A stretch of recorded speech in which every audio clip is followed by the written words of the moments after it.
Hello there, and welcome back to my channel. It's been a while since I've posted anything, but I've decided upon a dissertation topic, and then I decided not to do the PhD, finish my PhD. But nonetheless, I am pursuing the topic, and it will be appearing here on this channel, and a second one which I'm going to create. So, the topic is how role-playing games work, specifically the rhetoric they use to create stories and the procedural rhetoric that uh, they use to teach lessons. So, instructional rhetoric is what I'm calling the rhetoric for the medium, and procedural rhetoric is what I'm calling the lessons taught. There's a third type of rhetoric, convincing people to play the game, and they make up a role-playing game. Uh, in addition to credits and other such things, which don't really have a rhetorical purpose. But uh, so I've been thinking very hard about instructional rhetoric and procedural rhetoric and the difference between them. Instructional rhetoric is individual rules. Procedural rhetoric is more scattered throughout the game.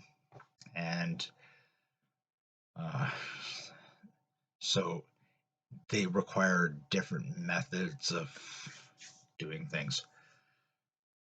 So there is the third type of rhetoric, which is convincing people to play the game.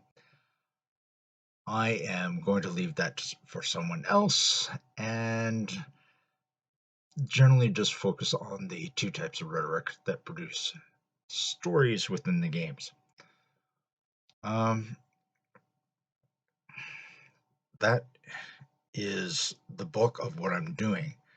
Right now, I'm focused on working out a instructional rhetoric technique with the aid of Thomas Hipkin from the Humber College and possibly reaching out to other people as well.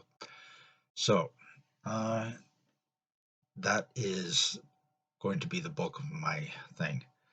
Now, rhetoric is based on a lot of context, which is something that I learned to evaluate and record from hermeneutics.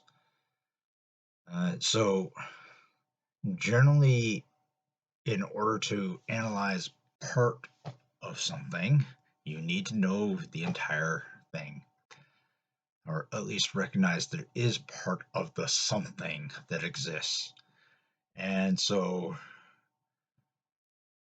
when I decide to study a particular game or a part of a game so that I can compare it to other games, then they will both receive some contextual evaluation so that you don't just end up comparing individual parts that in isolation, because the reality is that they they don't exist in isolation, that they are part of an entire process and therefore the whole process needs to be evaluated.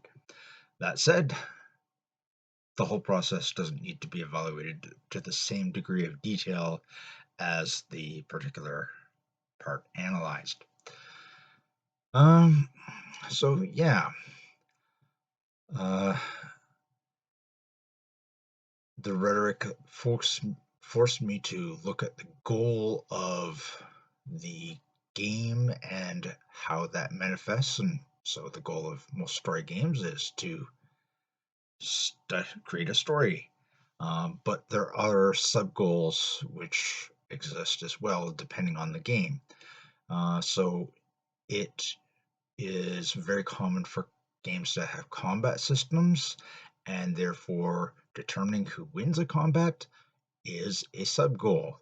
Determining who wins an attack is also a sub-goal. Little things like that.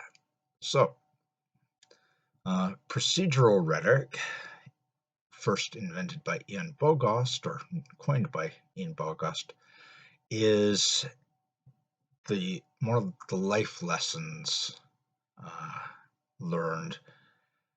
So, let's say you played a game for a while and you followed all the rules. The life lessons might be, say Dungeons and Dragons, you follow the rules, and the life lesson would be to confront and deal with the racism between dwarves and elves. This is not a part of the rules. So it's usually procedural rhetoric which deals with that. Sometimes they're part of the rules.